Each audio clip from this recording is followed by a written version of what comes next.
Alto strummed his lute in the tavern. The crowd was watching. His eyes swept over them, and locked onto a young lass at the back of the room. Her black locks flowed down her neck to her dress, which was showing more skin than most women would offer. She smiled back at him, and Alto chose his next song, just for her. A sweet little melody about star-crossed lovers on a moonlit night. As the night crept on, his audience slowly dwindled until the tavern closed. With his performance finished, Alto stepped down to speak with the lovely lady who offered him a closing drink. They spoke for a time before the woman requested the bard to follow her back upstairs. Fantasies clouded his thoughts about what lay ahead of him. Alto sat on the bed as the woman loosened her dress. Green scales were exposed instead of smooth, pale skin. The bard recoiled as a long, serpentine body was exposed. He called out at the top of his lungs before the snake woman coiled about his body. She squeezed him tight until he felt his breath leave his body, his arms pinned to his sides, useless by the strong muscles of her long body. Smiling, the Lamia looked down at the poor man.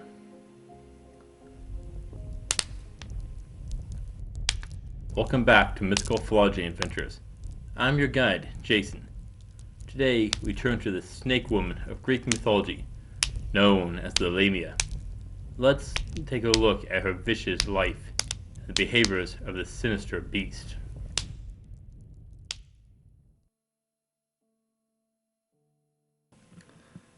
The Lamia was originally a woman, the beautiful queen of Libya, who fell in love with Zeus. But his wife Hera got angry. She kidnapped and murdered Lamia's children and drove her mad, cursed with insomnia and eyes that could never be closed. Worse, she mourned her children and began kidnapping children from around the area. But she didn't love them. No, she devoured them, one by one. Now, there is disagreement here. Some say that it is Hera or Zeus who turned her into a monster, but others claim that it was her own deeds which did. Regardless, her form changed. Now, of course, we have ended up with different descriptions across the ages. What they all share is that Lamia is half woman and half snake. Most say that she has a snake tail in place of her legs, but others say that it is just her feet which are serpents. Sometimes she has snakes for hair. Potentially, they could be a relative of the Gorgons. Now, all of these discrepancies can be cleared up as she is often described as a shapeshifter. But we have another issue. Echidna. No, not the little egg-laying animal found in Australia, but the mother of monsters. She is also described as half human and half snake. It seems that Echidna and Lamia are two different beings. We also have the Indian Naga to add to the list. We'll look at those in the future. Snakefolk are quite common, it seems. Her insomnia drove her insane, but Zeus found a way to help her. He blessed her with the ability to remove her eyes so that she could sleep. She places them in a box for safekeeping. That is as far as her original story goes. But additional Lamia-like creatures appeared elsewhere in Greek mythology. In one of them, Apollo sends her to a village after their transgressions. A hero named Corybus arises and slays her, but in doing so angers Apollo, who declares a plague. The man offers himself as a sacrifice, which finally appeases Apollo. There are a few other appearances, and they usually follow similar events.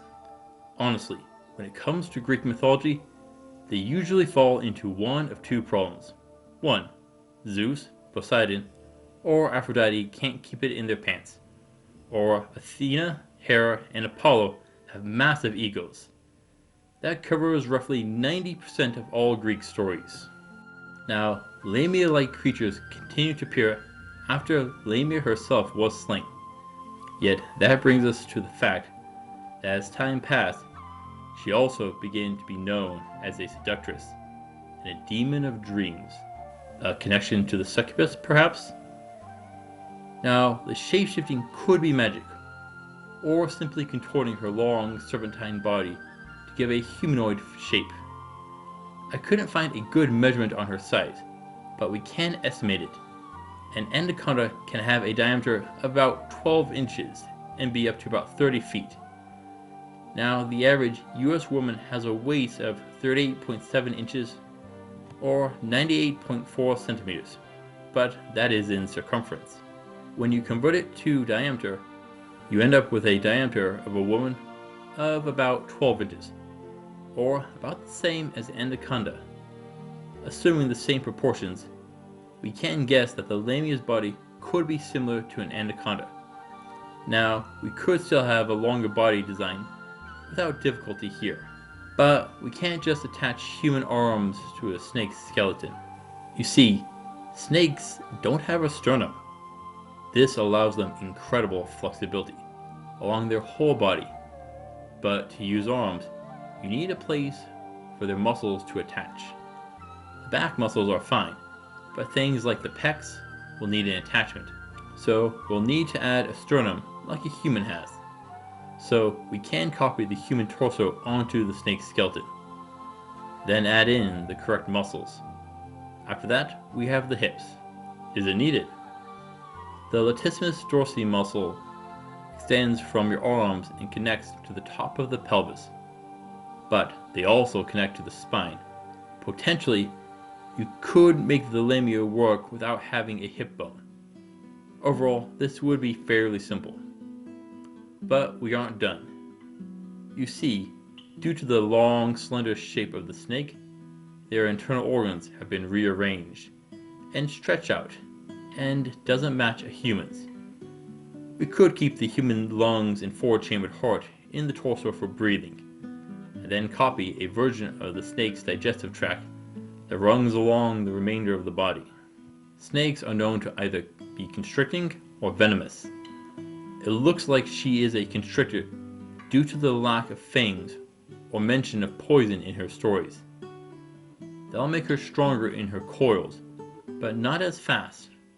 If we have the digestive tract close enough to the torso, that will leave the tail section safe to use. I'm going to say that she has a warm blood circulatory system, like a human.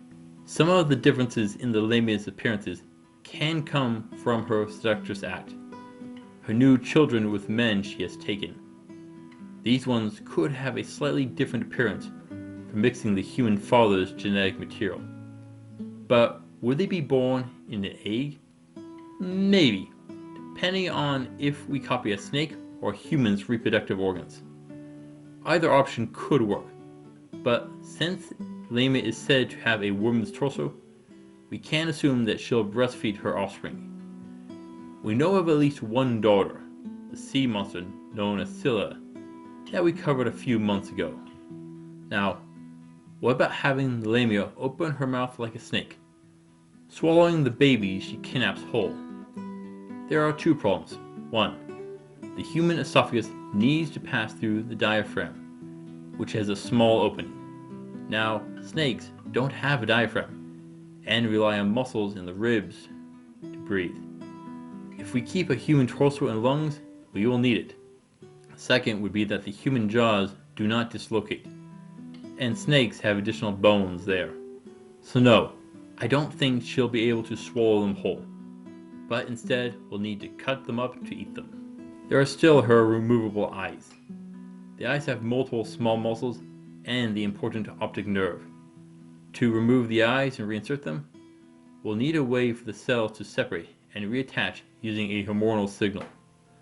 This could be based on cell apoptosis, cell death, to disconnect, but reconnecting will need a healing signal.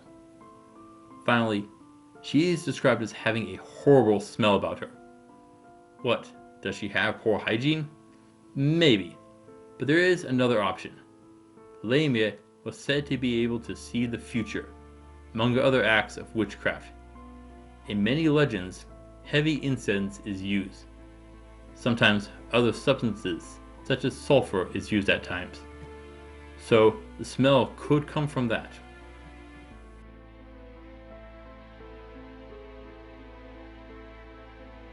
So, how did the hero Corvus defeat the Lamia? Well, let's start with her trying to seduce you. You'll need to find a woman who no one knows and doesn't blink. A stranger. Someone who is eyeing children and single men. Watch for someone whose form seems to shift slightly within her dress. Look out for a strange smell coming from the woman. Maybe she'll try to cover it with excessive perfume.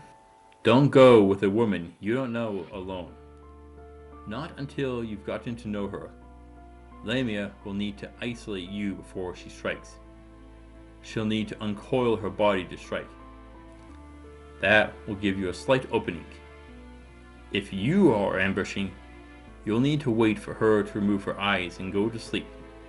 Then send in your party's thief to steal her eyes and slip away. Now she is blinded, and the fight will be much better. A blind foe is always an easier target.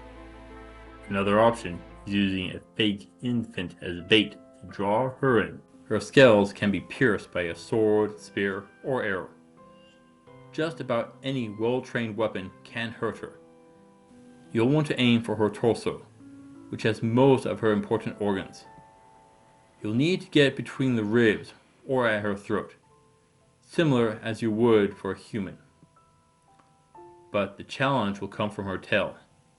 It is long and can be used as a whip.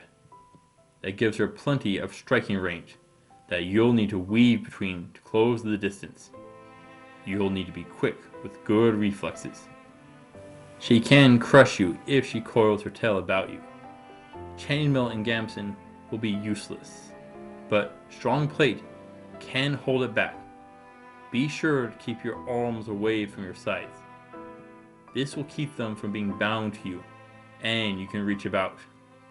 If she does coil around you, you'll want to try unwinding her. Grab the tail end and work from there. Don't bother trying to pull. That'll waste your strength and time. If you have a blade, try stabbing by the spine. That can leave her paralyzed and relax her grip. Coating your armor in spikes or a flame or cold enchantment can keep her off you. That could make the overly spiky armor you find in fantasy series practical. Yet, she is described as being a witch, so expect magic to be used. The only types which she is well documented on using is shapeshifting and divination. First, we'll let her change size and shape on you. Be ready and watchful. She can use it to ambush you suddenly, launch a surprise attack from behind. This is a versatile skill you'll need to look out for. She'll probably try to run away as a bird rather than fight you. Divination means she'll be able to predict your movements, but just because she knows what you'll do doesn't mean that she'll be able to react. Overwhelming power, speed, or magic can push her back. Getting her in a trap won't be easy because of her powers. On the magical front, you can try just about any spell. If she is warm-blooded, then there is little difference in using cold or fire magic. Her long body can be bound with a glue-like substance compound, if you can get it on her, but could also hold you in place. Your choice.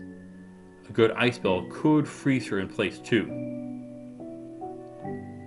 Lamia can be difficult to handle, thus why I am giving her a 4 of 10 for difficulty. She is intelligent, and has a limited amount of magic at her side. Her long body is both an asset and a target. She can lunge quickly, but only real threat comes from being crushed in her coils. If you can prevent that from happening, you should be able to defeat her.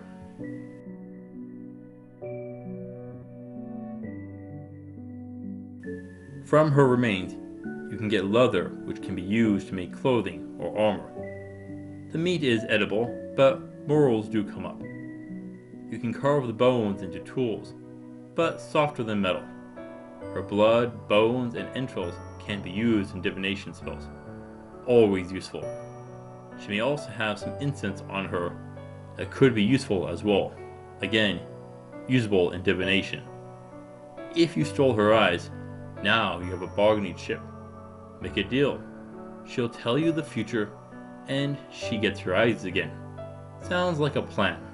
But maybe another of her kind could be coaxed into your party? Well, remember she does eat babies and kills men. So probably not. Too high a risk of betrayal with her. Now, there's one more thing to consider. Remember our story of Corobus? After he killed her, a curse was laid down. That means that there is a risk of being cursed for your deeds. This is a risk you'll need to take. Look to cleanse it and apologize to the gods. Angering them is never a smart idea.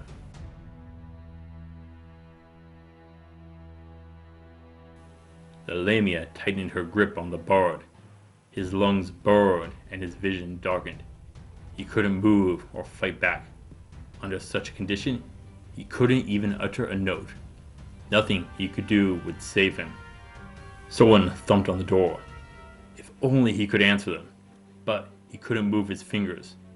They pounded the door again. It shattered as a heavy boot slammed into the wooden barrier. A party of armed adventurers rushed in. The Lamia hissed. They swung their blades. Her coils were useless as they held Alto in place. Instead, she moved her torso towards the window. A knight swung his blade at her as she threw Alto into the armored warrior. His head hurt, but at least he could breathe. Oh, sweet fresh air. The Lamia used that moment to escape through the window, only to find a mage and a ranger waiting for her outside. While airborne, they attacked. She was helpless to defend herself, and landed hard on the ground, motionless. The adventurers shared a cheer as their prey lay vanquished at their feet. Alto looked down beside the knight, but right then, all he could do was blubber out a thank you for the rescue, and relish the fact that he was alive. He rubbed his body, trying to return blood flow to his limbs. Lamia's fate is an interesting tale of curses and death. She has the potential to be dangerous in a fight when not handled correctly, but I'm sure that you'll handle it without difficulty, adventurers. Thank you for watching.